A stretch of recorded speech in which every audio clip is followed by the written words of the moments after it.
sounds of football for Mm-hmm. sure. Sorry, let me get this. You guys ready? Oh, 1 second. I'm so sorry. Okay, now I am. Yep.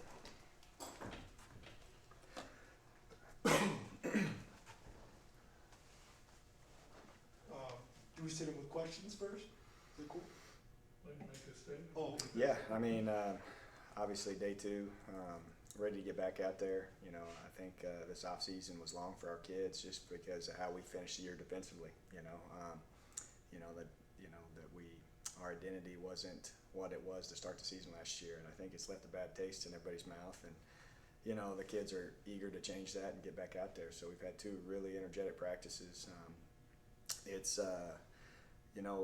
Last year we had some guys that had played from year one to year two, but we had a lot of inexperience, and it's good to see the experience out there now. And obviously the injuries that occurred last year, to get those kids healthy out there and see those faces again, it kind of gives you a little bit more energy and ready, and excitement of what's to come. We were talking earlier about Savion Patton, and it might be until the summer before he comes Yeah. back. Coach will talk about how much his leadership is important to this team. Yeah, I mean he's a 3-year starter. Played a lot of football here, and he's just he's the vocal guy, and he's a guy that leads with action. And he's out there running around, and I think those kids get excited seeing that, because he was kind of gimped up and wasn't always around because of the rehab that he was having during the season. And now that he's out there, and his voice goes a long way, especially when they get tired. And that D-line group, he's the leader. Coach, looking back on last season and seeing how you had guys every week going down because of COVID or injury, how frustrating of a season was it for you? Well, it's something I've never experienced before, and I don't know if I ever will. You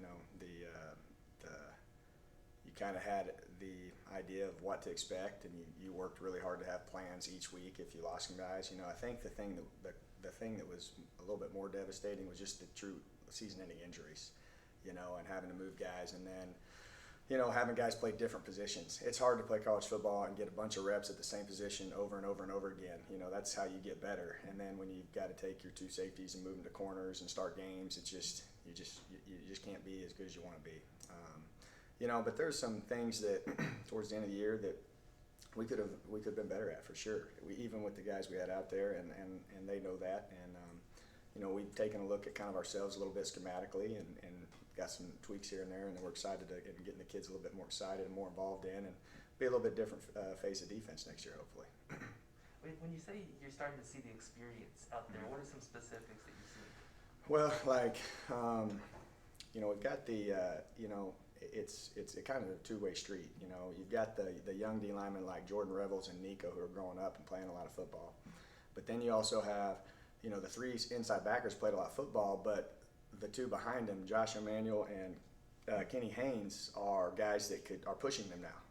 And their experience playing special teams last year and getting in games because of COVID and stuff like that, we've got a competition there, and those two young guys have gained great experience, and you can see it in that practice. I mean, they don't look like lost. It's hard to play inside backer in college football with all the different types of offenses you see, and so that's awesome to see.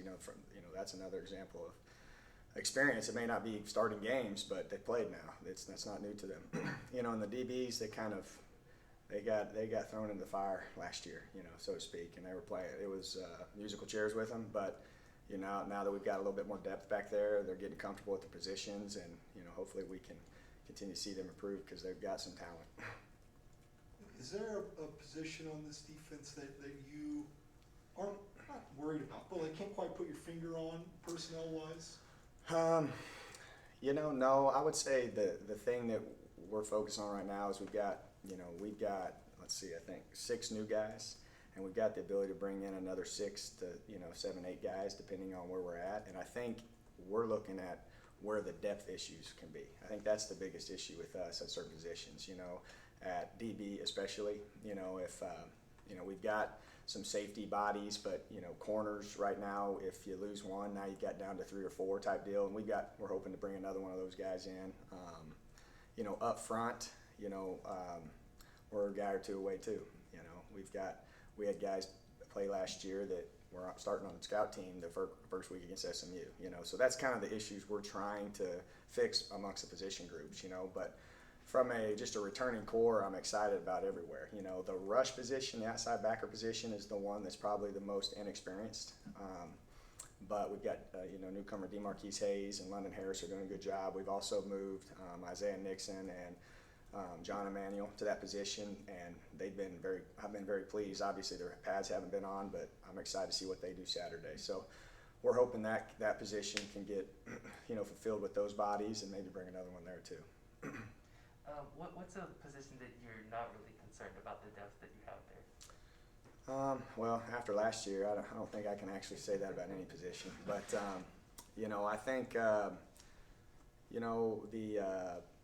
kind of the defensive end rush position, we've got bodies right there, and they're all kind of unique. And those kind of impact what kind of defense you want to run.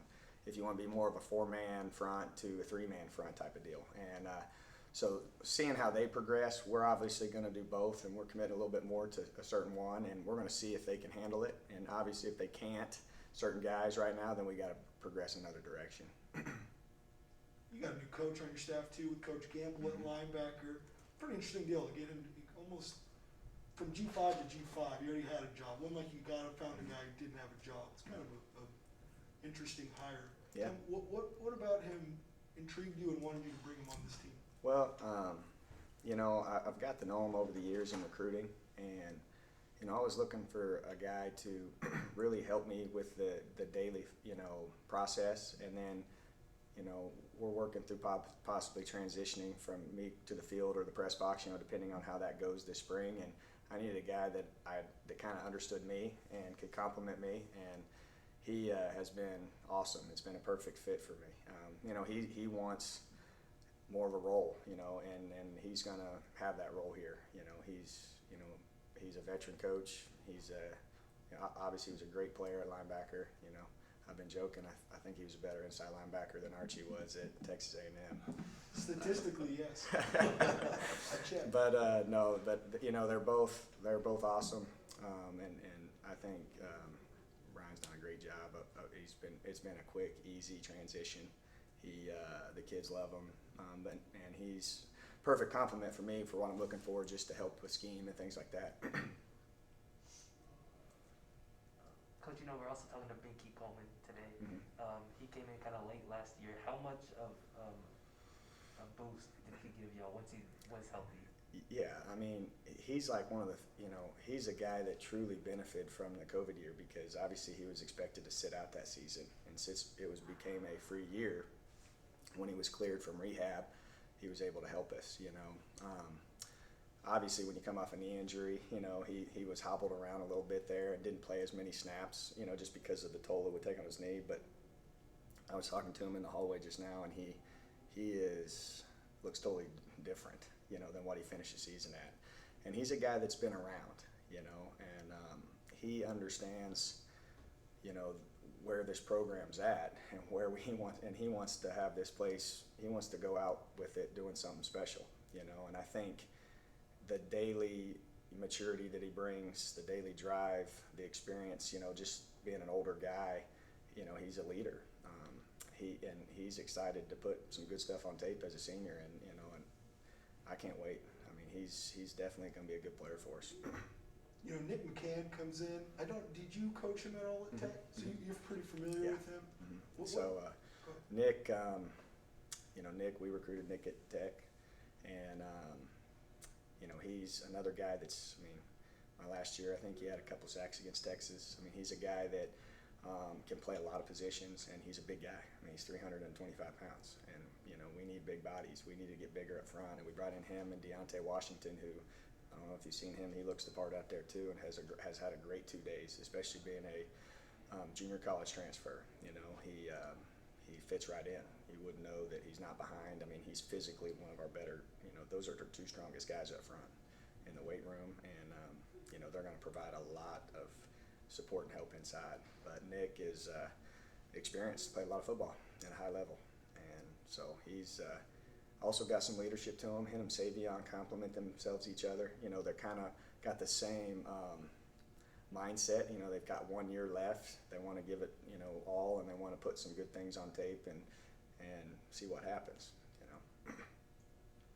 You know, Savion will play inside sometimes, but with McCann, do you think that kind of moves Patton a little more outside? Or Well, you a know, little bit of both? yeah, and they give you some flexibility now. You know, Nico's a 275-pound guy too. We can play him at defensive end.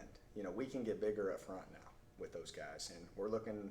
You know, we've still got a body or two left, and you know, if we can keep improving that size, I mean, that's football. That's where the game's won and lost is up front. And you know, when I got here, we were extremely small, and we were experienced and good, and we had some good players, but it's you know, big guys beat up little guys, so to speak. You know, and it's good to have some guys that can hold a point and see what happens.